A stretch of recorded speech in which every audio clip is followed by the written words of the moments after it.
Desde el instante en que el primer aliento de vida sopló sobre la humanidad, un plan maestro, un diseño divino, comenzó a desplegarse. Un plan de salvación, tejido con hilos de amor y misterio. Y en el corazón de este plan, una pregunta resuena a través de los siglos: ¿por qué?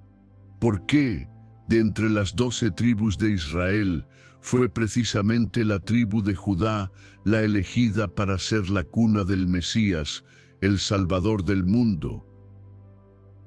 ¿Qué secreto ancestral, qué promesa divina, qué característica oculta a los ojos humanos hizo que el linaje de Judá fuera tan especial para el Eterno?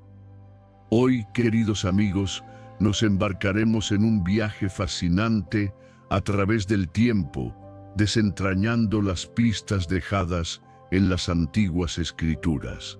No es una simple casualidad, es un tapiz divino tejido con hilos de profecía y promesa desde el mismísimo amanecer de los tiempos.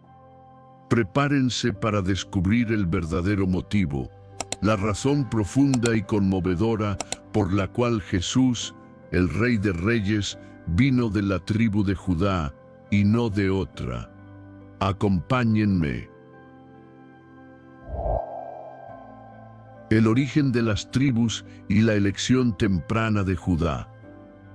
Nuestra historia comienza en las arenas del desierto, bajo el sol implacable de Canaán. 12 hermanos, hijos del patriarca Jacob, a quien Dios mismo renombró como Israel, cada uno con un destino y un carácter único, destinados a ser los padres de las 12 tribus que formarían una nación escogida. Estaba Rubén, el primogénito, impetuoso e inestable; Simeón y Leví, marcados por la violencia; Isaacar, el trabajador incansable; Zabulón, el hombre de mar. Y así, cada uno con sus dones y sus luchas. Pero entre ellos destacaba uno, no por ser el primero ni el más perfecto: Judá, el cuarto hijo. Su nombre, amigos, significa alabanza. Una simple coincidencia. En el plan de Dios, las coincidencias no existen. La familia de Jacob, como muchas familias, conoció la división y el dolor. Jacob amaba a Raquel, pero fue Lea, su primera esposa, quien le dio sus primeros hijos. Y al nacer Judá, Lea exclamó, según el libro del Génesis, capítulo 29, versículo 35, «Esta vez alabaré al Señor». Una alabanza que resonaría como una profecía. Es cierto, la juventud de Judá no fue un camino de virtud intachable. Él, junto a sus hermanos, conspiró contra José, el soñador, el hijo favorito. Lo vendieron como esclavo. Pero, incluso en esa oscuridad, un destello de algo diferente comenzó a brillar en Judá. Fue él quien intercedió, quien propuso vender a José en lugar de matarlo. Un pequeño acto, sí, pero revelador de una capacidad de cambio, de evolución moral, que sería crucial. Mientras otros hermanos perdían su primogenitura por sus errores, Rubén por su pecado, Simeón y Leví por su crueldad, Judá comenzó un viaje de transformación. Años después, cuando la hambruna los llevó a Egipto y la vida de su hermano menor, Benjamín, pendía de un hilo, Judá dio un paso al frente.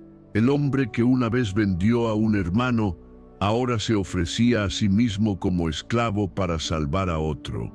¡Qué cambio! ¡Qué evolución! Dios, que ve los corazones y conoce nuestro potencial más allá de nuestras caídas, no pasó por alto esta transformación.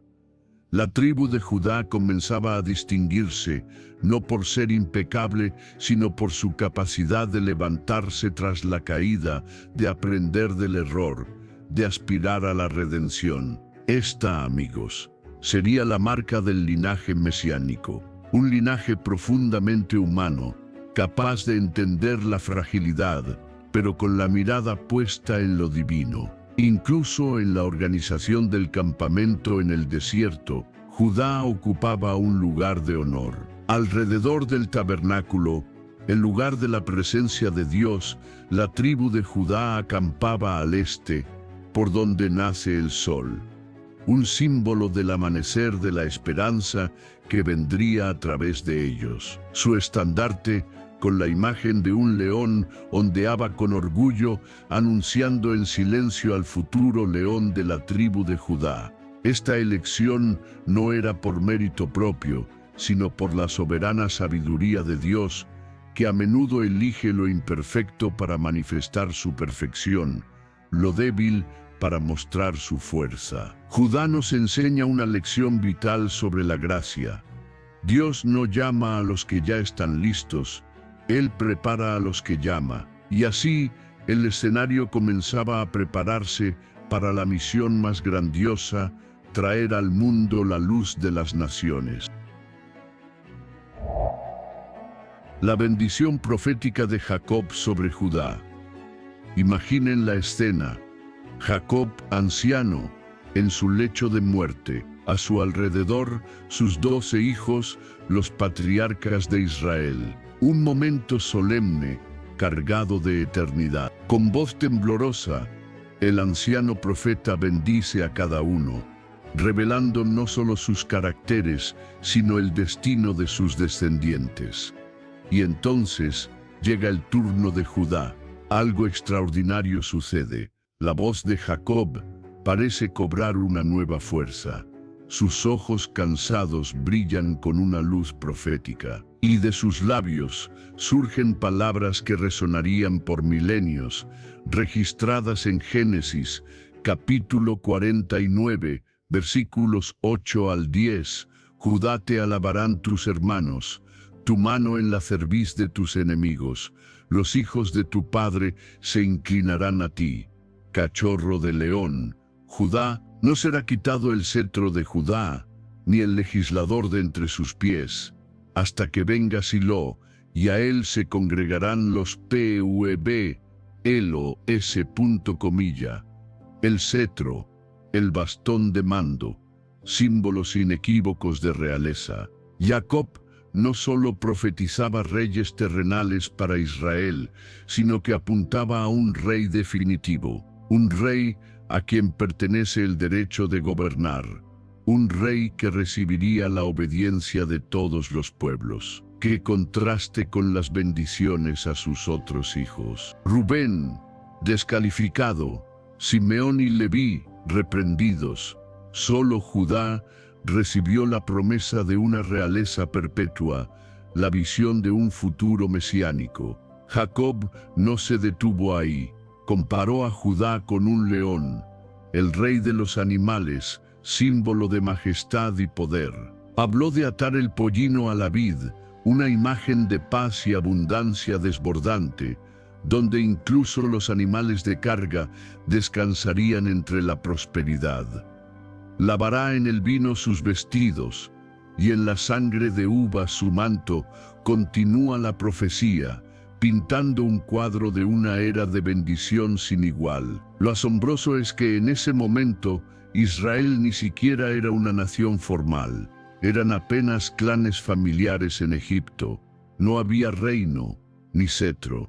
Jacob estaba viendo siglos en el futuro, visualizando una monarquía y más allá, un reinado universal. A él se congregarán los pueblos. Esto solo cobra sentido si pensamos en el Mesías, cuyo reino no conocería fronteras.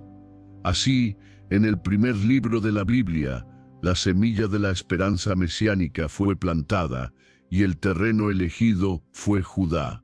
El plan divino se desplegaba con una precisión asombrosa, preparando el escenario para eventos que cambiarían la historia del mundo. Esta bendición no sería olvidada. Daría a la tribu de Judá un sentido de propósito, un destino que moldearía su identidad. La tribu llamada Alabanza estaba destinada a ser el canal por el cual toda la humanidad encontraría motivo para alabar a Dios. Tamar y la providencia divina en el linaje. Ahora, adentrémonos en una historia que podría parecer desconcertante, incluso controvertida, pero que es crucial para entender la tenacidad del plan divino. En la genealogía de Jesús, tal como la presenta el Evangelio de Mateo, se mencionan 5 mujeres, algo inusual para las genealogías de la época. La primera de ellas es Tamar. Tamar se casó con el hijo mayor de Judá, pero nos dice la Escritura, fue malo ante los ojos de Jehová, y le quitó Jehová la vida, siguiendo la costumbre del levirato, que un hermano debía casarse con la viuda de su hermano para darle descendencia. Judá entregó a Tamar a su segundo hijo, Onán, pero Onán egoístamente evitó cumplir su deber, y también murió. Judá, temiendo por la vida de su último hijo Selá, prometió a Tamar que se lo daría cuando creciera, pero en su corazón no tenía intención de cumplirlo. La envió de vuelta a casa de su padre, condenándola a una viudez sin hijos, una situación desesperada en aquella sociedad. Pasaron los años. Selá creció, pero la promesa de Judá no se cumplió. Tamar, sintiéndose engañada y sin futuro, tomó una decisión drástica, audaz. Se disfrazó, se cubrió con un velo y se sentó en un cruce de caminos por donde sabía que Judá pasaría. Judá, sin reconocerla, la tomó por una prostituta y se acostó con ella, dejando como prenda su sello, su cordón y su bastón, objetos personales de identificación. Meses después, la noticia llegó a Judá. Tamar estaba embarazada. Enfurecido, sin ver su propia hipocresía, la sentenció a ser quemada. Pero entonces Tamar reveló las prendas, el sello, el cordón y el bastón. Del varón cuyas son estas cosas, estoy encinta, declaró. Judá, confrontado con la evidencia de su propia falta, tuvo que reconocer, según Génesis, capítulo 38, versículo 26, más justa es ella que yo, por cuanto no la he dado a Selá mi hijo.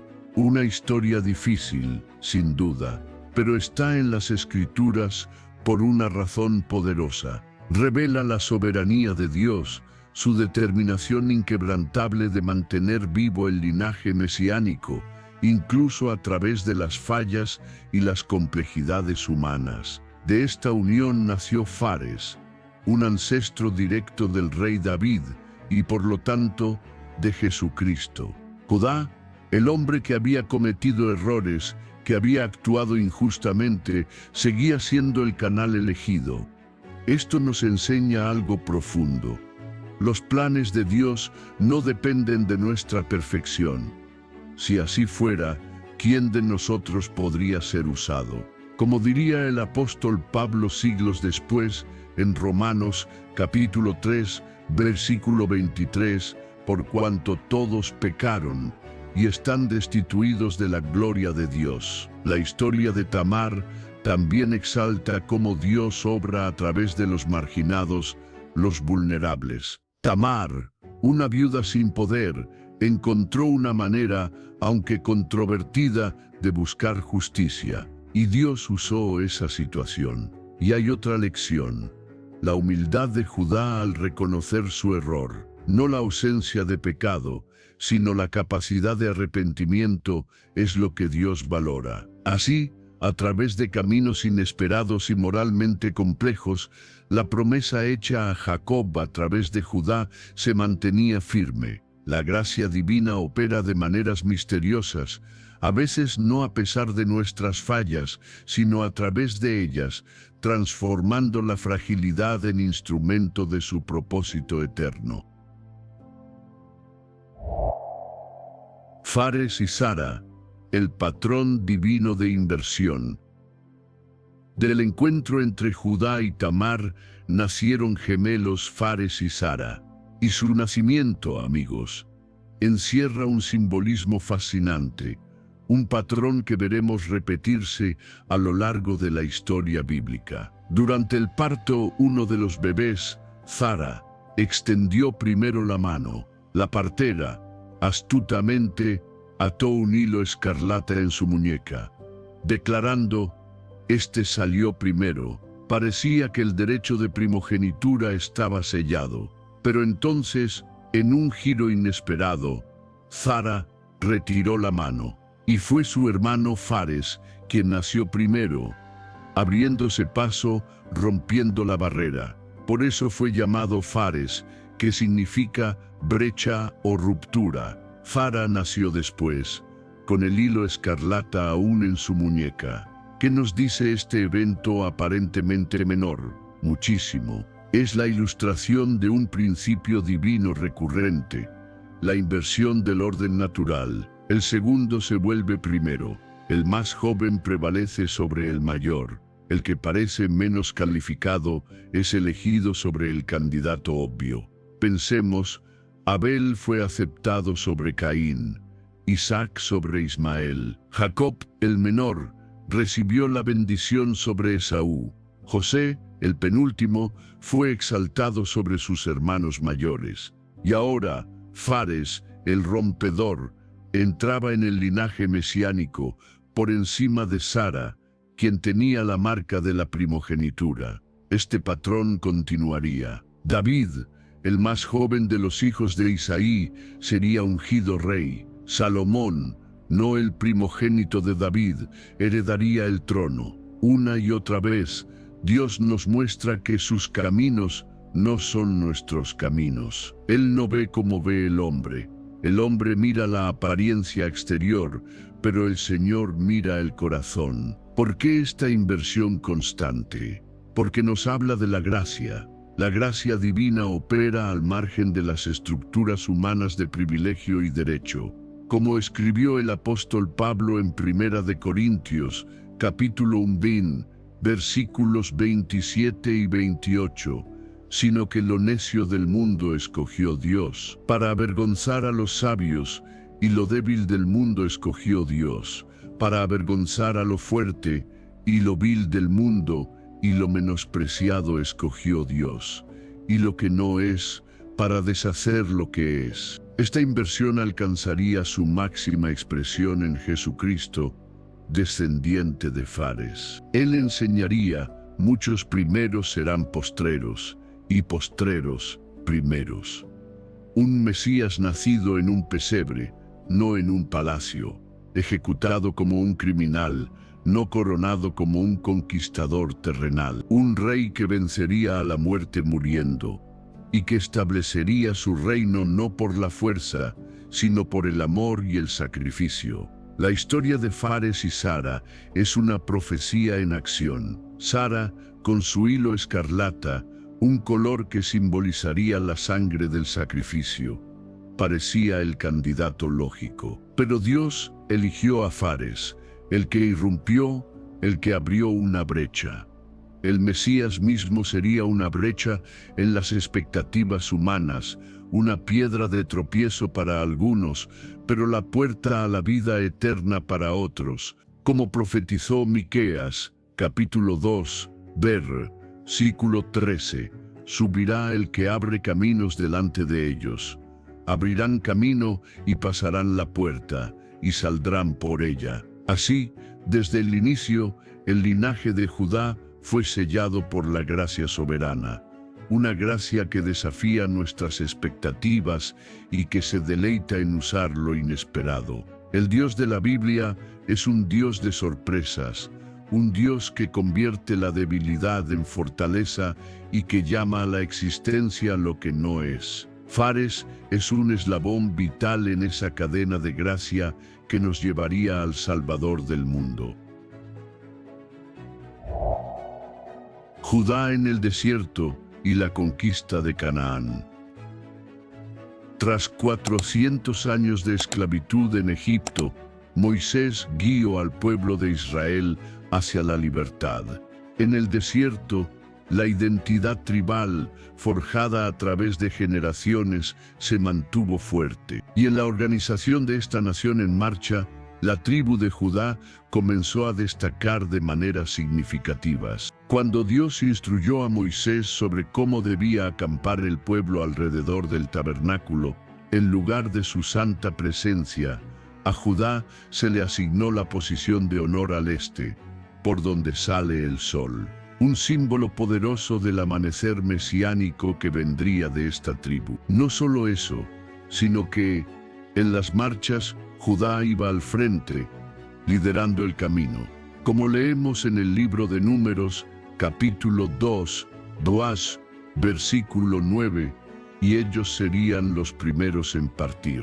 Un liderazgo físico que prefiguraba su futuro liderazgo espiritual y político. Numéricamente, Judá era una tribu poderosa. Los censos en el desierto la mostraban como la más numerosa, con decenas de miles de hombres listos para la batalla.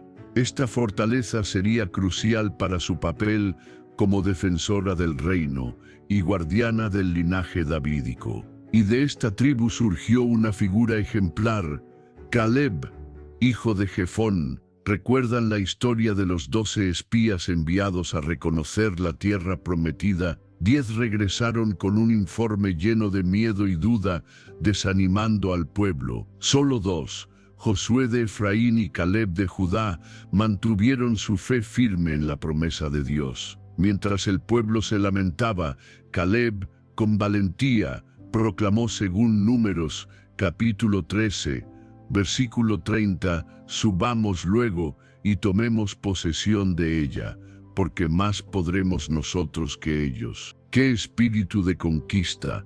¡Qué confianza en Dios! Este sería el espíritu de David siglos después. Por su fe, Caleb recibió una herencia especial en la tierra prometida. A los 85 años, con el mismo vigor de su juventud, reclamó Hebrón, una fortaleza de gigantes. «Dame pues ahora este monte», dijo a Josué, «quizá Jehová estará conmigo, y los echaré». Hebrón, amigos, se convertiría en una ciudad clave de Judá, la primera capital del rey David. El espíritu indomable de Caleb anticipaba el del gran rey de su tribu. Durante la peregrinación también aprendieron sobre la autoridad divina. La rebelión de Coré, que cuestionó el liderazgo de Moisés, fue drásticamente sofocada por Dios. El mensaje era claro. El liderazgo en Israel no era por ambición personal, sino por designación divina. Así también, la preeminencia de Judá no sería por su propia fuerza, sino por la elección soberana de Dios. El tabernáculo con Judá acampada a su oriente era el corazón de Israel. Esta cercanía entre Judá y la presencia de Dios prefiguraba el día en que Dios mismo, en la persona del Mesías de Judá, habitaría entre su pueblo. Tras la muerte de Josué, al entrar en Canaán, surgió la pregunta: ¿quién de nosotros subirá primero a pelear contra los cananeos? La respuesta divina, en Jueces, capítulo 1, versículo 2, fue directa. Judá subirá. He aquí que yo he entregado la tierra en sus manos. La tribu del cetro ahora lideraba la conquista. Y Judá no actuó sola. Invitó a Simeón, cuya herencia estaba dentro de su territorio. Juntos obtuvieron victorias significativas. El Señor estaba con ellos. De Judá surgió Otoniel, sobrino de Caleb, quien no solo fue un guerrero valiente, sino el primer juez de Israel, ungido por el Espíritu del Señor. Judá producía líderes, guerreros y hombres de fe. Sin embargo, la conquista no fue completa. No pudieron expulsar a todos los habitantes de Jerusalén, ni a los de los valles con sus carros de hierro. Estas limitaciones son importantes. Incluso la tribu elegida no podía por sí sola establecer el reino perfecto. Se necesitaría un conquistador mayor, uno que venciera no solo ejércitos humanos, sino las fuerzas espirituales del mal. Geográficamente, Judá recibió una vasta y estratégica porción de tierra, rica en viñas y olivares, cumpliendo la profecía de Jacob. Su territorio, con Hebrón como una de sus capitales, sería el ancla de la fidelidad cuando más tarde el reino se dividiera. La historia de la conquista nos enseña que Dios obra por etapas. Las victorias de Judá eran reales, pero incompletas, creando una santa expectación por aquel que traería la victoria final y completa. Cada paso, cada líder, cada promesa apuntaba hacia adelante, hacia el león de la tribu de Judá, que un día reinaría en plenitud.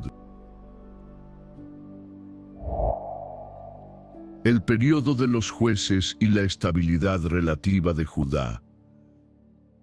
Tras la conquista inicial, Israel entró en uno de los periodos más caóticos y oscuros de su historia, la era de los jueces. El libro de Jueces lo resume con una frase escalofriante, repetida varias veces: en aquellos días no había rey en Israel, cada uno hacía lo que bien le parecía. Imaginen la anarquía. Un ciclo deprimente se repetía, el pueblo pecaba, caía en la idolatría, Dios permitía que naciones enemigas los oprimieran, el pueblo clamaba, Dios levantaba un juez libertador, y tras un tiempo de paz, volvían a caer. Violencia, degradación moral, idolatría rampante, incluso el santuario en Silo, el centro formal del culto, se corrompió bajo un sacerdocio negligente. Era un tiempo de fragmentación y desesperanza. Pero en medio de este torbellino nacional, la tribu de Judá, en el sur, mantuvo una notable estabilidad relativa. ¿Por qué? En parte por su geografía, más protegida de las invasiones que asolaban el norte, pero también parece por una mayor conservación cultural y una devoción religiosa, aunque imperfecta, más consistente. Judá funcionó como un ancla en un mar tempestuoso. Esto no significa que Judá fuera perfecta. También tuvo sus caídas, sus episodios de infidelidad. La historia del levita y su concubina en Gibeá, territorio de Benjamín, pero involucrando a hombres de Judá, es un terrible recordatorio. Sin embargo, en comparación con las tribus del norte, constantemente influenciadas por los cananeos y devastadas por enemigos, Judá experimentó una mayor continuidad. Es interesante notar que la mayoría de los jueces no provinieron de Judá. Otoniel fue una excepción temprana. Las principales crisis y, por tanto, la necesidad de libertadores militares se concentraban en otras regiones. ¿Era esto casualidad? No, la providencia divina estaba obrando, preservando discretamente la tribu de la cual vendría el Mesías. Si Judá hubiera sido tan devastada como otras tribus, el linaje mesiánico podría haberse debilitado fatalmente. El final de este periodo fue aún más sombrío. El Arca de la Alianza, el símbolo mismo de la presencia de Dios, fue capturada por los filisteos. El santuario de Silo, aparentemente destruido. Una crisis religiosa y nacional sin precedentes. Pero incluso en esta oscuridad, Dios preparaba el siguiente acto. El arca, aunque de vuelta, no regresó a su antiguo lugar, creando un vacío que David llenaría al centralizar el culto en Jerusalén, una ciudad en territorio de Judá. El caos de los jueces, la corrupción del sacerdocio, todo esto creó en el pueblo un profundo anhelo de orden, de un liderazgo fuerte y centralizado. Preparó el terreno para la monarquía. Las fallas humanas, una vez más, servían al plan soberano de Dios. La relativa preservación de Judá fue estratégica. Mientras otras tribus eran diezmadas o dispersadas, Judá mantuvo su integridad territorial y poblacional, asegurando la continuidad del linaje prometido. El contraste entre la anarquía de los jueces y el orden que establecería la monarquía davídica es también un tipo, una sombra, del contraste entre un mundo sin el gobierno de Cristo y el reino que él establecería. Al final de la era de los jueces, Israel estaba lista para un rey, y la promesa hecha a Judá siglos antes, no se apartará el cetro de Judá, estaba a punto de encontrar su primer gran cumplimiento en la persona de un joven pastor de Belén. Ruth y Buz, redención en Belén y el linaje de David. En medio de la oscuridad y la confusión del periodo de los jueces, una historia de amor, lealtad y redención se tejía silenciosamente en los campos de Belén, una pequeña ciudad en el corazón de la tribu de Judá. Es la historia de Ruth, una historia que no solo ilumina la providencia de Dios en la preservación del linaje mesiánico, sino que también prefigura de manera hermosa el papel redentor del Mesías venidero. La historia, como a menudo sucede, comienza con tragedia. Una hambruna azota la tierra de Israel. Un hombre de Belén llamado Elimelec, junto con su esposa Noemí y sus 2 hijos, emigra a la tierra pagana de Moab. Allí, la tragedia se profundiza. Elimelec muere. Sus hijos se casan con mujeres moabitas, Orfa y Ruth, pero en el lapso de 10 años, los 2 hijos también mueren, dejando a Noemí y a sus 2 nueras viudas desamparadas en una tierra extranjera. Noemí, con el corazón destrozado, decide regresar a Belén. Insta a sus nueras a quedarse en Moab con su pueblo. Orfa, entre lágrimas, accede. Pero Ruth, la moabita, se aferra a Noemí, pronunciando palabras que han resonado a través de los siglos como un himno de devoción inquebrantable. Escuchen la profundidad de su compromiso.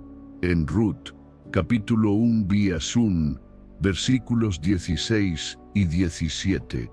No me ruegues que te deje y me aparte de ti, porque a donde quiera que tú fueres, iré yo, y donde quiera que vivieres, viviré. Tu pueblo será mi pueblo, y tu Dios, mi Dios. Donde tú murieres, moriré yo, y allí seré sepultad.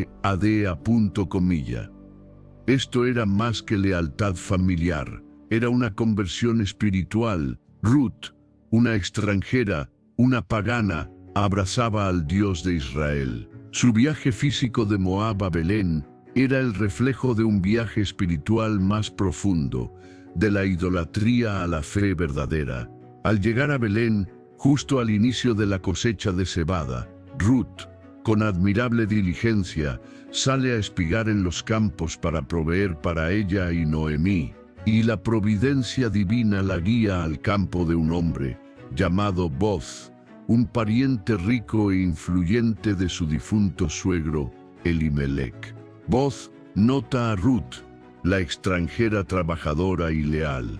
Impresionado por su devoción a Noemí, la trata con extraordinaria bondad, ofreciéndole protección y provisión. Jehová recompense tu obra, le dice, y tu remuneración sea cumplida de parte de Jehová Dios de Israel, bajo cuyas alas has venido a refugiarte. Noemí, al enterarse de esto, reconoce la mano de Dios. Buz era un pariente redentor, alguien con el derecho y la responsabilidad, según la ley de Moisés, de redimir la propiedad de un pariente fallecido y casarse con su viuda para perpetuar su nombre. Siguiendo el sabio consejo de Noemí, Ruth se presenta humildemente ante Buz en la era, pidiendo que extienda sobre ella el borde de su manto, un gesto simbólico que invocaba su papel como redentor. Buz, conmovido por la integridad y la virtud de Ruth, promete cumplir su deber. Al día siguiente, Buz, con sabiduría y justicia, resuelve el asunto legalmente en la puerta de la ciudad. Un pariente más cercano tenía el primer derecho de redención, pero al conocer la obligación de casarse también con Ruth, la moabita, renuncia a su derecho. Y así, Buz, ante testigos, redime la herencia de Elimelech y toma a Ruth por esposa. De esta unión nació Obed. Y aquí, amigos, la historia se conecta directamente con nuestro tema central. El libro de Ruth concluye con una genealogía concisa, pero poderosa. Buz engendró a Obed, Obed engendró a Isaí, e Isaí engendró a David. Sí, el rey David. Esta historia, aparentemente sencilla, es teológicamente profunda. Muestra cómo Dios integró a una extranjera, una moabita, de una nación tradicionalmente enemiga de Israel y excluida de la congregación, en el mismísimo linaje mesiánico. La fe de Ruth trascendió las barreras nacionales y legales. Prefigura la naturaleza universal de la salvación en Cristo, donde no hay judío ni gentil. Buz actúa como un tipo de Cristo, el Redentor por excelencia. Pagó un precio para rescatar una herencia perdida y para dar un futuro a una viuda desamparada. De la misma manera, Cristo nos redimiría, uniéndose a su iglesia, su novia. Y todo esto sucede en Belén, la casa de pan, la ciudad que un día vería nacer tanto a David como siglos después al Mesías, el pan de vida. En los tiempos más oscuros, Dios obraba silenciosamente, tejiendo su plan de redención, entrelazando fe, gracia, inclusión y amor sacrificial, temas que encontrarían su cumplimiento perfecto en el Hijo de David, que vendría de Judá. El rey David y el pacto davídico. El ascenso de David al trono de Israel marca un antes y un después en la historia del linaje mesiánico. Con él, la antigua profecía de Jacob, no se apartará el cetro de Judá, encuentra su primer cumplimiento tangible y glorioso. Y a través de él, Dios establecería un pacto cuyas promesas resonarían hasta la venida misma del Mesías. David, como ya hemos visto, nació en Belén de Judá, descendiente directo de Fares, de Judá, de Jacob, de Abraham. Su aparición en la escena nacional fue tan inesperada como dramática. Cuando el profeta Samuel fue enviado a la casa de Isaí para ungir al futuro rey, Isaí presentó a sus 7 hijos mayores, hombres de apariencia imponente.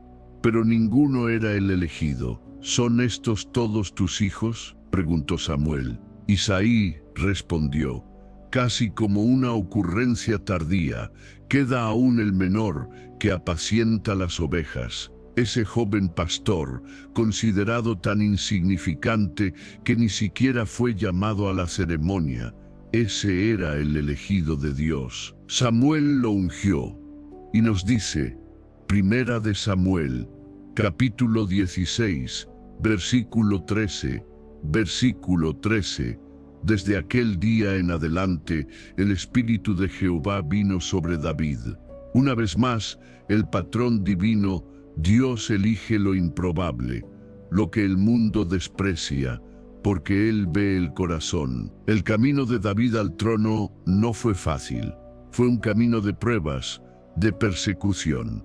Por años huyó del rey Saúl, quien, consumido por los celos, intentaba matarlo. Esa dura peregrinación por el desierto de Judá fue una escuela de refinamiento, donde David aprendió a depender enteramente de Dios. Muchos de sus salmos más profundos, llenos de angustia, pero también de una fe inquebrantable, nacieron en este crisol. Tras la muerte de Saúl, David fue proclamado rey, primero solo sobre su propia tribu, Judá, reinando desde Hebrón. Solo después de 7 años y medio, todas las tribus de Israel lo reconocieron como su rey. Entonces, David conquistó Jerusalén, una fortaleza jebusea, y la estableció como su capital. La ciudad de David se convirtió en el centro político y pronto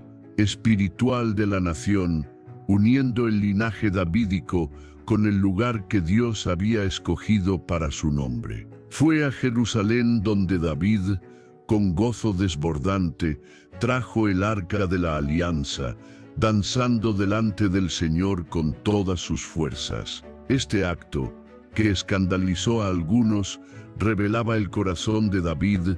Él entendía que la realeza en Israel no era poder absoluto, sino servicio al Dios del pacto.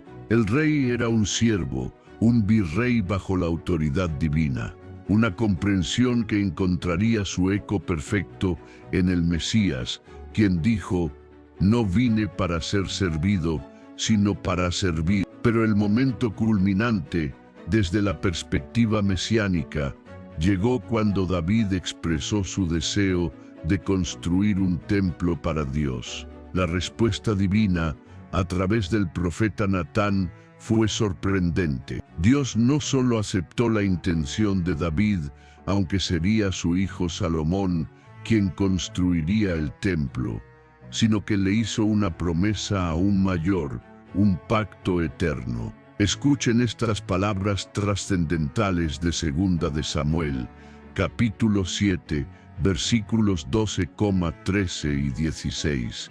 Y cuando tus días sean cumplidos y duermas con tus padres, yo levantaré después de ti a uno de tu linaje, el cual procederá de tus entrañas, y afirmaré su reino. Él edificará casa a mi nombre, y yo afirmaré para siempre el trono de su reino, y será afirmada tu casa y tu reino para siempre delante de tu rostro.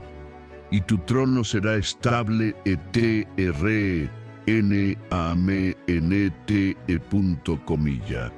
para siempre, eternamente.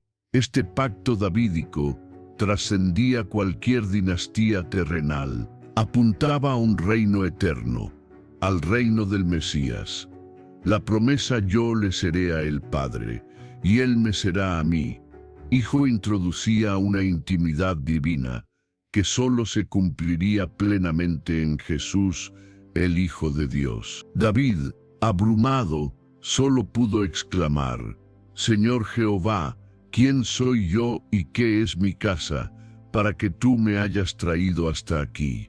El reinado de David, sin embargo, no fue perfecto. Su pecado con Betsabé y el asesinato de Urías son manchas oscuras en su historia. Pero cuando fue confrontado por Natán, David demostró un arrepentimiento genuino y profundo, como vemos en el Salmo 51, «Crea en mí, oh Dios, un corazón limpio».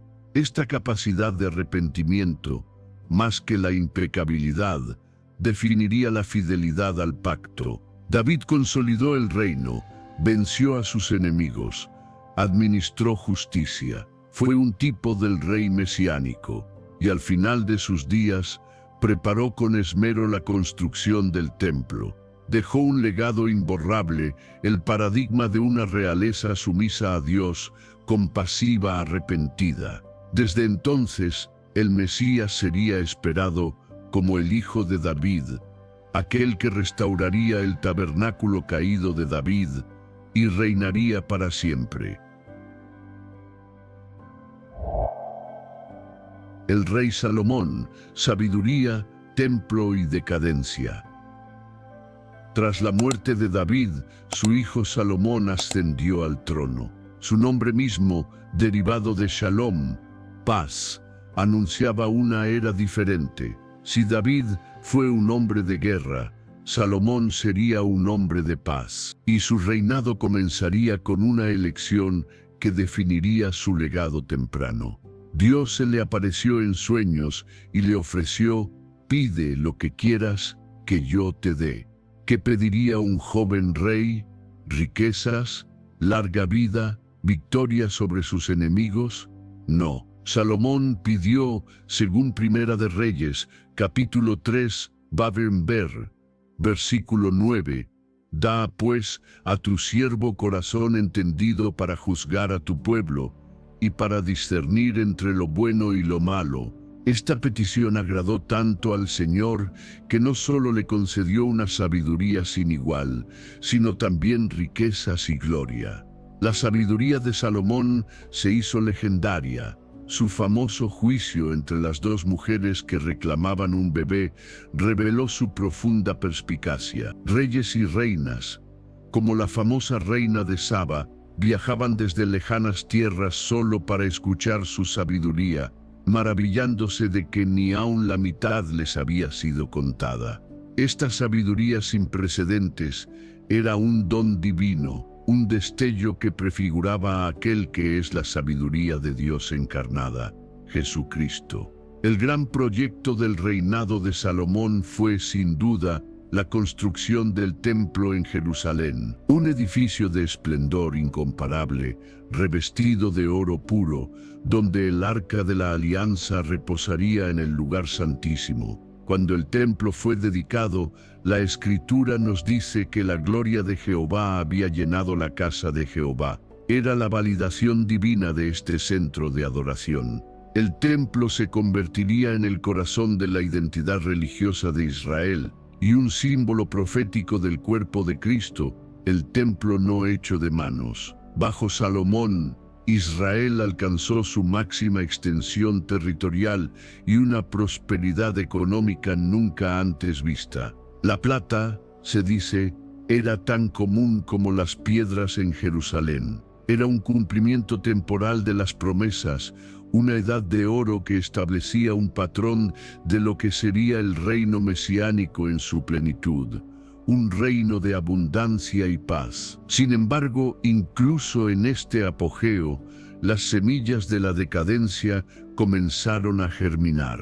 El harén de Salomón, con sus 700 esposas y 300 concubinas, muchas de ellas extranjeras y adoradoras de otros dioses, se convirtió en una trampa, y sus mujeres inclinaron su corazón tras dioses ajenos. Nos advierte Primera de Reyes, capítulo 11, versículo 4, el rey sabio, el constructor del templo, terminó edificando altares a divinidades paganas en las mismas colinas que rodeaban Jerusalén. Una trágica demostración de que ni la más extraordinaria sabiduría humana es suficiente sin una sumisión continua a Dios. Además, los pesados impuestos y el trabajo forzado para sostener sus grandiosos proyectos generaron un profundo resentimiento, especialmente entre las tribus del norte.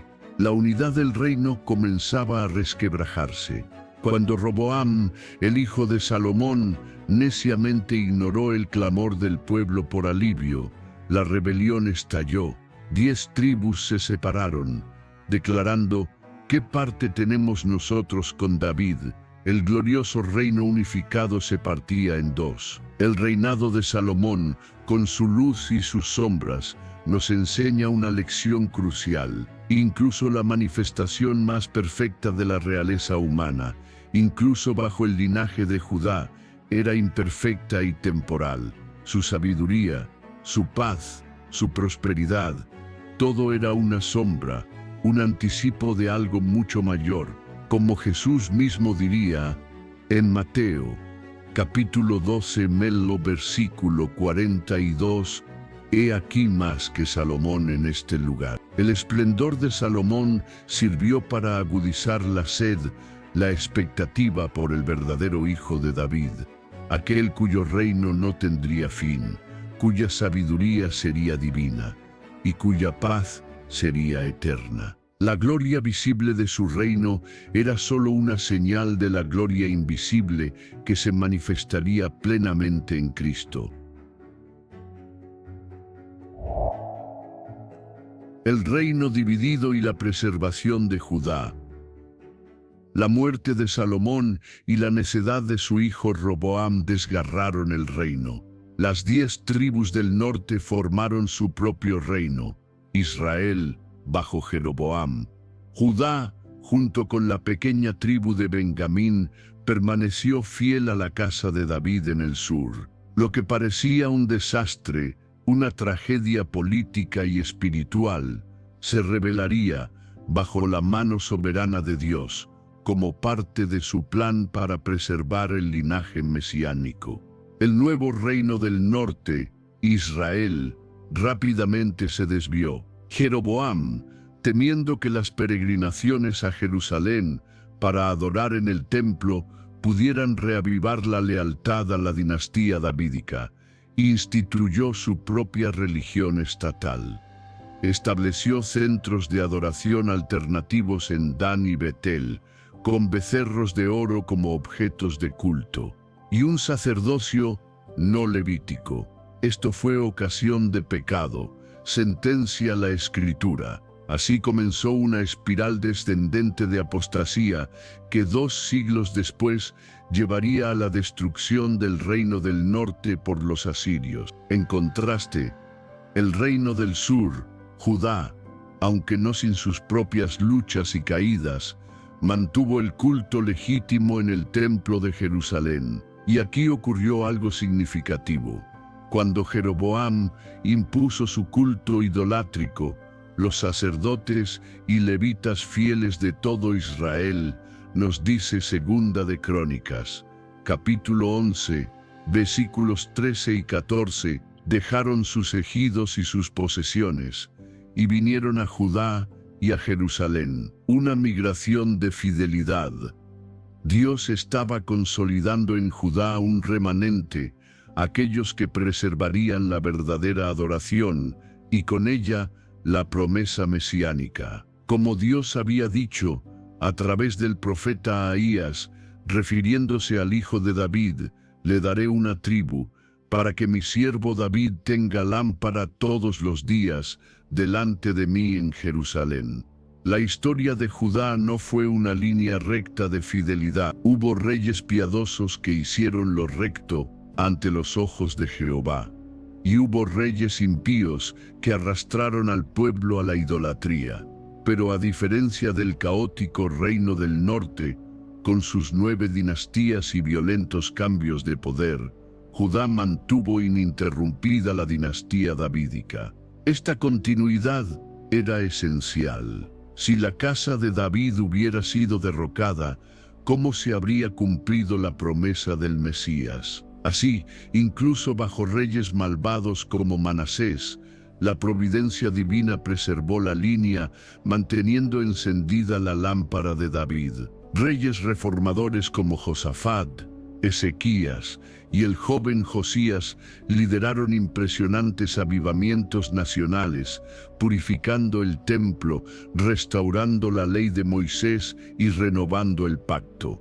Estas olas de reforma mantuvieron viva la identidad espiritual de Judá. La intervención divina fue a menudo palpable. Cuando el impío rey Acaz enfrentaba la aniquilación por una coalición de Israel y Siria, el profeta Isaías le dio una señal que trascendería el momento.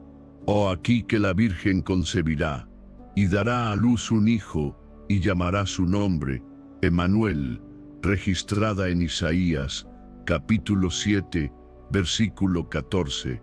Una profecía mesiánica dada en medio de una crisis existencial para la casa de David. Consideren el tiempo de la reina Atalía, hija de la infame Jezabel. Tras la muerte de su hijo, el rey Ocosías intentó exterminar a toda la descendencia real para usurpar el trono. Parecía el fin del linaje davídico, pero un bebé, Joás, fue rescatado y escondido en el templo por 6 años. Luego, en un dramático vuelco, fue coronado rey, y Atalía fue depuesta. Una sola rama, preservada milagrosamente. Incluso la caída del reino del norte sirvió al propósito de Dios. Muchos israelitas fieles de las tribus del norte migraron al sur, a Judá, siendo gradualmente incorporados. Así, Judá, la tribu del Mesías, se convirtió en representante de todo Israel, absorbiendo remanentes de las otras tribus. Esto explica cómo Jesús, de la tribu de Judá, podía ser legítimamente el rey de todo Israel. La separación de los reinos también protegió a Judá de la peor contaminación religiosa del norte y su supervivencia más prolongada, 135 años después de la caída de Israel. Dio tiempo para que profetas como Isaías, Miqueas y Jeremías desarrollaran con mayor detalle el retrato del Mesías venidero. Lo que parecía una tragedia, la división del reino, fue en realidad un acto de poda divina, aislando, purificando y preparando el linaje a través del cual, en la plenitud del tiempo, el Salvador vendría al mundo. Los profetas y la profundización de la esperanza mesiánica. Mientras Judá navegaba por las turbulentas aguas de la historia, entre momentos de fidelidad y olas de apostasía, Dios no la dejó sin guía. Levantó profetas, hombres inspirados, cuyas voces resonaban con autoridad divina. No solo confrontaban la corrupción y la injusticia, sino que también pulían y expandían la comprensión de Israel sobre la promesa central, la venida del Hijo de David, el Mesías. Isaías, a quien muchos llaman el evangelista del Antiguo Testamento, ministró durante reinados cruciales. Sus profecías pintan un retrato multifacético del Redentor. Ya oímos la asombrosa profecía del nacimiento virginal. La Virgen concebirá y dará a luz un hijo, y llamará su nombre Emmanuel, que significa Dios con nosotros. No solo la presencia de Dios, sino Dios mismo encarnado. Y en Isaías, capítulo 9, versículos 6 y 7, la divinidad del Mesías se proclama con una claridad deslumbrante, porque un niño nos es nacido, hijo nos es dado, y el principado sobre su hombro, y se llamará su nombre admirable, Consejero Dios fuerte, Padre eterno, Príncipe de paz. Lo dilatado de su imperio y la paz no tendrán límite, sobre el trono de David y sobre su reino. Títulos divinos aplicados a un descendiente de David, pero Isaías también reveló otro aspecto, uno que sería difícil de asimilar: el Mesías sufriente. En el famoso capítulo 53, describe al siervo del Señor con detalles que parecen una crónica histórica de la crucifixión, escrita con siglos de antelación, despreciado y desechado entre los hombres, varón de dolores, experimentado en quebranto, mas él herido fue por nuestras rebeliones, molido por nuestros pecados, el castigo de nuestra paz fue sobre él, y por su llaga fuimos nosotros curados. ¿Cómo podía el Rey glorioso ser también el siervo sufriente? Esta tensión solo encontraría su resolución en la persona de Jesús. Miqueas, contemporáneo de Isaías, añadió una pieza clave al rompecabezas mesiánico, identificando el lugar exacto de su nacimiento. En Miqueas capítulo 5, versículo 2, leemos: «Pero tú, Belén Efrata, pequeña para estar entre las familias de Judá, de ti me saldrá el que será Señor en Israel, y sus salidas son desde el principio, desde los días de la eternidad. Belén, la ciudad de David, y sus orígenes desde la eternidad».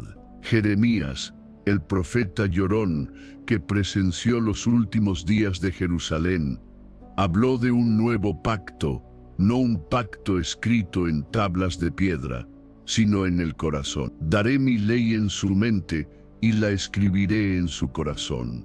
Y yo seré a ellos por Dios, y ellos me serán por pueblo», proclama en Jeremías, capítulo 31, versículos 33 y 34. Un pacto que Jesús mismo instituiría con su sangre. Ezequiel, profetizando entre los exiliados en Babilonia, describió al Mesías como el verdadero pastor, el siervo David, que apacentaría a su pueblo. Daniel, también en el exilio, recibió visiones que situaban la venida del Mesías príncipe en un marco cronológico específico, creando una expectación palpable. Zacarías, después del exilio, ofreció imágenes vívidas, un rey justo y salvador, pero humilde, cabalgando sobre un asno, sobre un pollino hijo de asna. Y también predijo su rechazo y sufrimiento.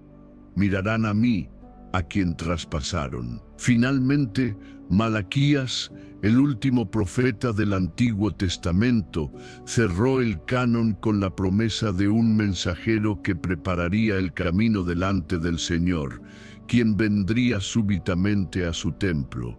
Una profecía cumplida en Juan el Bautista que anunciaba la inminente llegada del Mesías. Colectivamente, estos profetas, inspirados por el mismo Espíritu, tejieron un tapiz asombroso, un Mesías rey y siervo, divino y humano, nacido de una virgen en Belén, de la tribu de Judá y del linaje de David.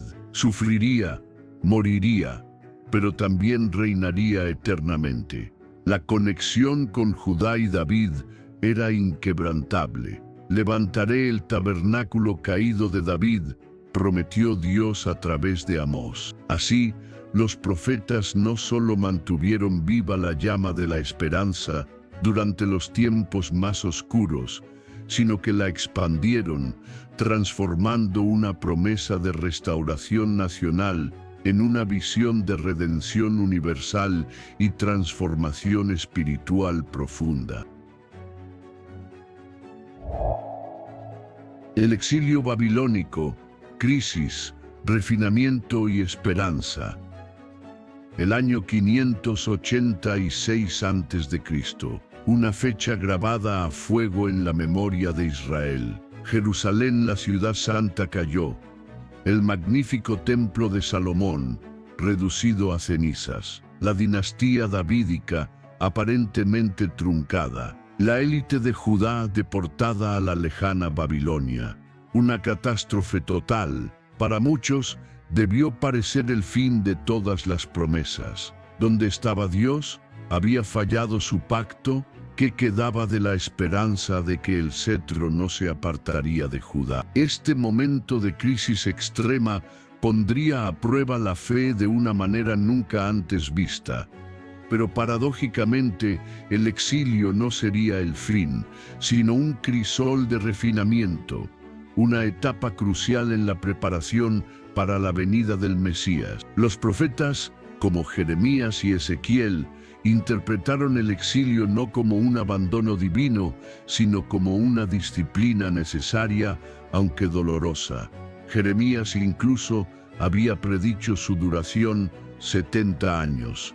Cuando en Babilonia se cumplan los 70 años, yo os visitaré para haceros volver a este lugar. Encontramos en Jeremías, capítulo 29, versículo 10, una promesa de restauración, un ancla de esperanza en medio de la desesperación. Durante el exilio, sin templo donde ofrecer sacrificios, la fe judía experimentó una transformación profunda. Surgieron las sinagogas, lugares de oración, estudio de las Escrituras y comunión. La palabra de Dios, la Torá, se convirtió en el centro de la vida religiosa. Prácticas como el sábat y las leyes alimentarias se volvieron marcadores de identidad aún más importantes. El judaísmo se volvió una fe portátil, capaz de sobrevivir lejos de su tierra y su templo.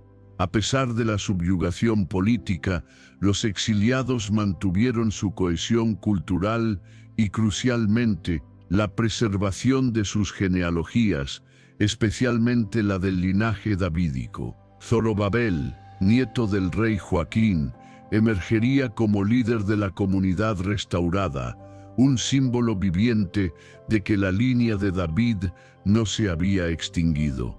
El profeta Ageo le diría de parte de Dios: «Te tomaré y te pondré como anillo de sellar, porque yo te escogí». La promesa seguía vigente.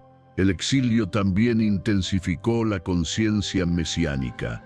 La pérdida de la independencia terrenal y del culto en el templo llevó a una esperanza más espiritual, más universal. Las visiones de Daniel sobre reinos mundiales que darían paso al reino eterno de Dios ampliaron la perspectiva. El concepto del remanente fiel, aquellos que mantenían su lealtad a Dios incluso en la adversidad, cobró una nueva prominencia. Figuras como Daniel y sus compañeros, Sadrach, Mesac y Abednego, se convirtieron en ejemplos de integridad inquebrantable, prefiriendo arriesgar sus vidas antes que comprometer su fe.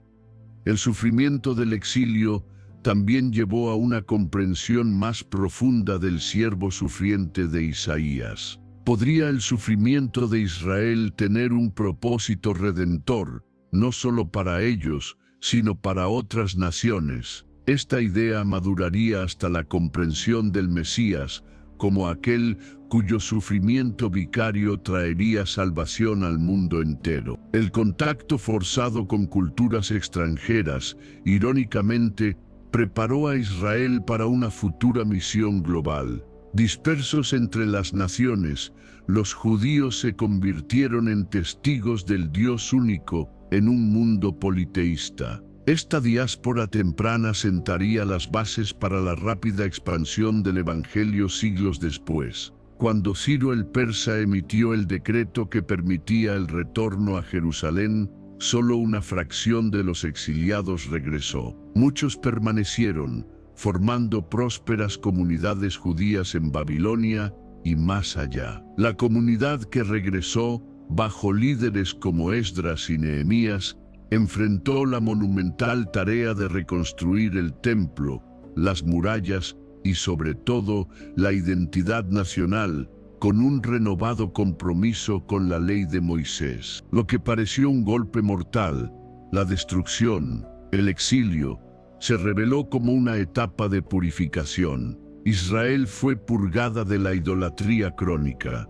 su fe se consolidó y la esperanza mesiánica se transformó de una expectativa meramente nacionalista a una visión de redención universal. El Mesías que surgiría de esta prueba sería mucho más que un rey político, sería la luz de los gentiles, el Salvador del mundo. La adversidad, una vez más, servía al plan inescrutable y maravilloso de Dios. El periodo del Segundo Templo y la evolución de la esperanza mesiánica. Los 500 años que transcurrieron entre el regreso del exilio y el nacimiento de Jesús, conocidos como el periodo del Segundo Templo, fueron tiempos de profundos cambios y tensiones para el pueblo judío. Una sucesión de imperios dominó la tierra de Israel: persas, griegos, primero los Ptolomeos de Egipto, luego los Seleucidas de Siria y finalmente los romanos. Cada potencia dejó su huella y la esperanza mesiánica continuó evolucionando, adaptándose y a menudo intensificándose en respuesta a estas presiones. Bajo el dominio persa hubo una relativa paz y autonomía religiosa. El Segundo Templo fue reconstruido, aunque sin el esplendor del de Salomón. Profetas como Ageo, Zacarías y Malaquías mantuvieron viva la llama de la esperanza, prometiendo que vendrá súbitamente a su templo el Señor y que nacerá el sol de justicia, y en sus alas traerá salvación. Luego vino Alejandro Magno y con él la era helenística. La cultura griega, su idioma, su filosofía, sus costumbres, comenzó a permear la sociedad judía. Esto creó una fuerte tensión entre aquellos que abrazaban la helenización y los tradicionalistas que se aferraban a la fe de sus padres. Esta tensión llegó a un punto crítico bajo el rey seleucida Antíoco IV Epífanes, quien intentó erradicar el judaísmo por la fuerza, profanando el templo y prohibiendo prácticas esenciales. Esta brutal persecución desató la revuelta de los macabeos. Una familia de sacerdotes lideró una guerra de guerrillas que milagrosamente resultó en un breve periodo de independencia bajo la dinastía Asmonea. Esta lucha heroica reavivó la conciencia nacional y la esperanza mesiánica. Los éxitos militares fueron vistos como señales del favor divino, presagios de una redención aún mayor. El libro de Daniel, con sus visiones del triunfo final del reino de Dios sobre los imperios terrenales, se volvió inmensamente popular. Pero la dinastía Asmonea, con el tiempo cayó en la corrupción y las luchas internas, abriendo la puerta a la conquista romana en el año 63 a.C. La desilusión fue profunda. Sin embargo, la esperanza mesiánica no se apagó. Al contrario, se diversificó y se intensificó. Surgieron diferentes corrientes de pensamiento. Los fariseos, a menudo malinterpretados, eran devotos creyentes en la venida del Mesías y en la resurrección. Desarrollaron una rica tradición oral y esperaban un Mesías que cumpliera la ley y restaurara la piedad. Los saduceos, más aristocráticos y conservadores, eran más escépticos.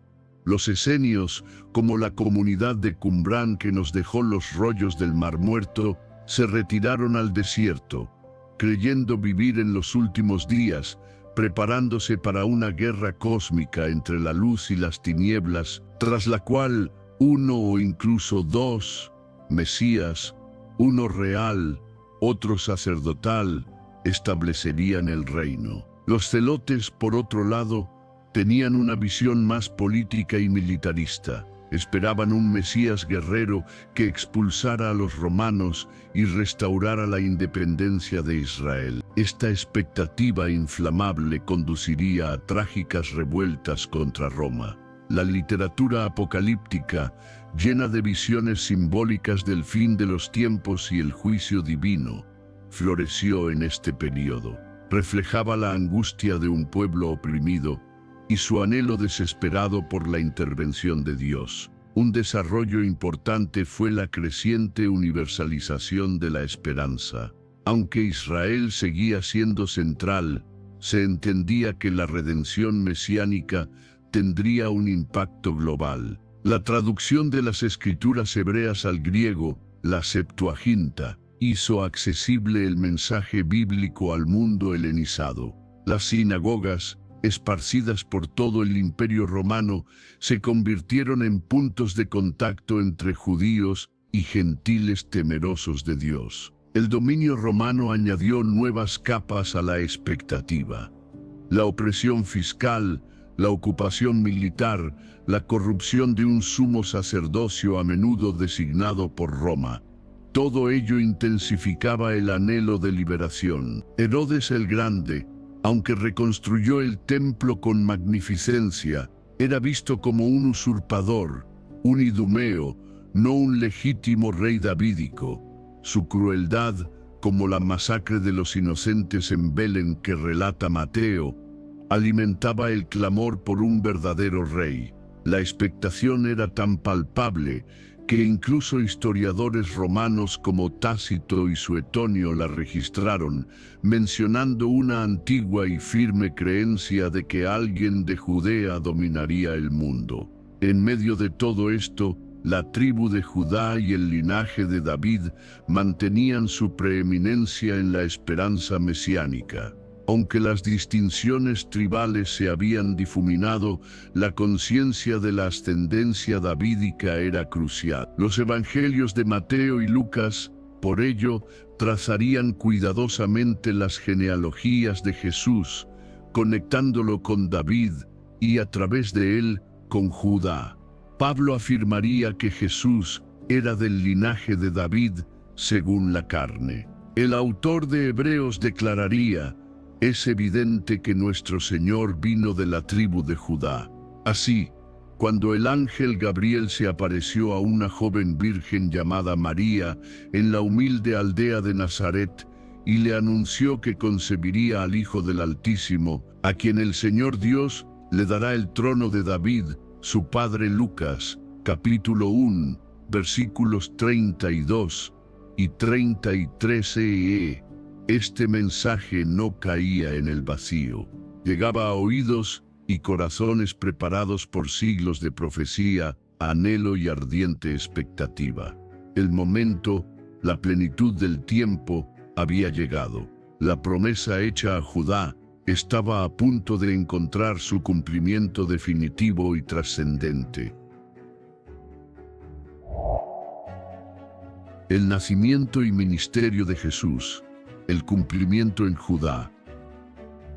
Y entonces, en la plenitud de los tiempos, el plan divino alcanzó su clímax. El nacimiento de Jesús en Belén de Judá no fue un simple acontecimiento histórico, fue la convergencia asombrosa de innumerables hilos proféticos, tejidos con precisión divina a lo largo de milenios. Belén, la pequeña ciudad de David, identificada por el profeta Miqueas como la cuna del futuro gobernante, acogía ahora al Mesías prometido. La providencia divina obró de maneras inesperadas. Un decreto del emperador romano, César Augusto, ordenando un censo, movilizó a María y José. Como nos relata Lucas capítulo 2, versículos 4 y 5, y José subió de Galilea, de la ciudad de Nazaret, a Judea, a la ciudad de David, que se llama Belén, por cuanto era de la casa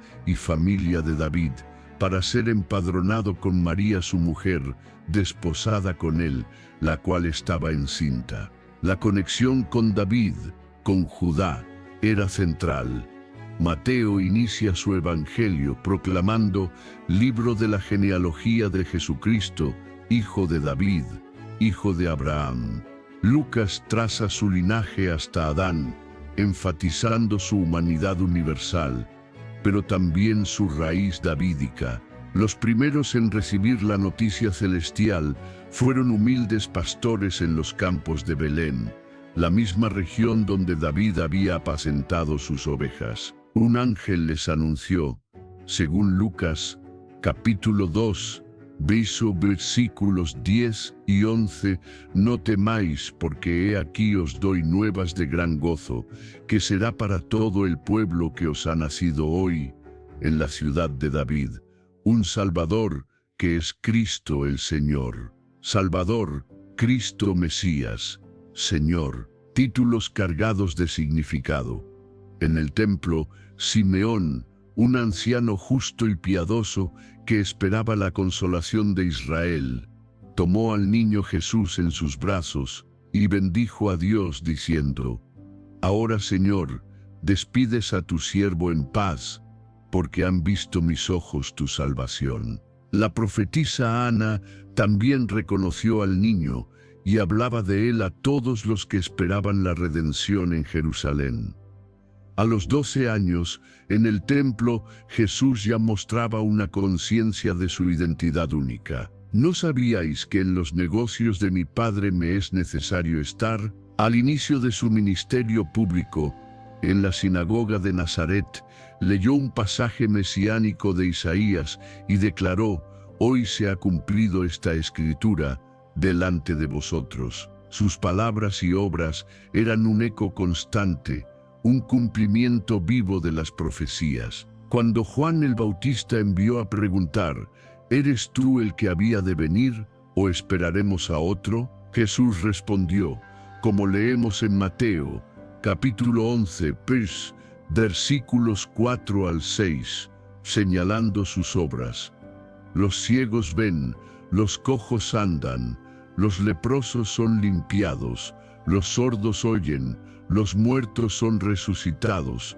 y a los pobres es anunciado el Evangelio. El ministerio de Jesús encarnaba las paradojas del Mesías profetizado, humilde, pero con autoridad divina, compasivo, pero severo con la hipocresía, inclusivo con los marginados, pero exigente en su llamado al discipulado. Era el siervo sufriente y el rey conquistador, el Cordero de Dios y el León de Judá, todo en una persona.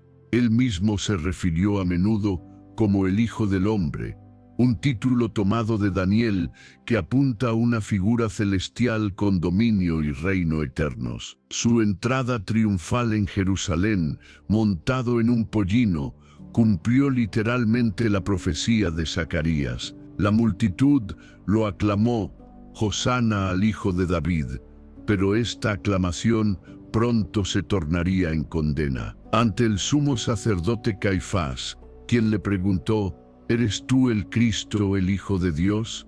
Jesús respondió afirmativamente. Ante Pilato, a la pregunta: ¿Eres tú el Rey de los Judíos?, contestó: Tú lo dices. Suficiente para la inscripción irónica sobre su cruz: Jesús Nazareno, Rey de los Judíos. La crucifixión parecía la negación de toda esperanza mesiánica.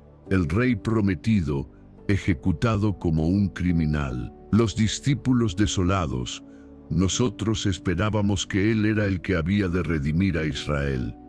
Pero esta aparente derrota era, en realidad, el cumplimiento más profundo. El Mesías sufriente de Isaías 53, herido por nuestras rebeliones, molido por nuestros pecados. Y entonces, al tercer día, la resurrección, el triunfo sobre la muerte, la validación de todas sus afirmaciones. Como Jesús mismo explicaría a los discípulos en el camino a Emaús, comenzando desde Moisés y siguiendo por todos los profetas, les declaraba en todas las Escrituras lo que de él decían. Era necesario que el Cristo padeciera y entrara en su gloria. Pablo, en Romanos, capítulo 1, versículos 3 y 4 piado, lo resumiría magistralmente: Jesús, del linaje de David, según la carne, que fue declarado Hijo de Dios con poder,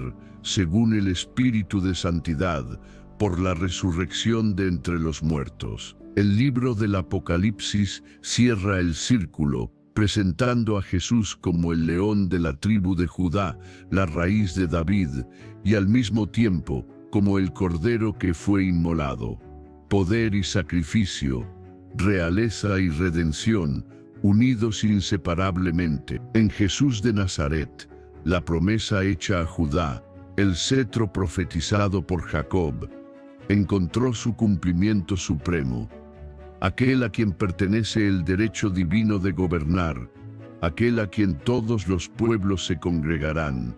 La semilla plantada en la fe de un patriarca había florecido en el árbol de la salvación universal.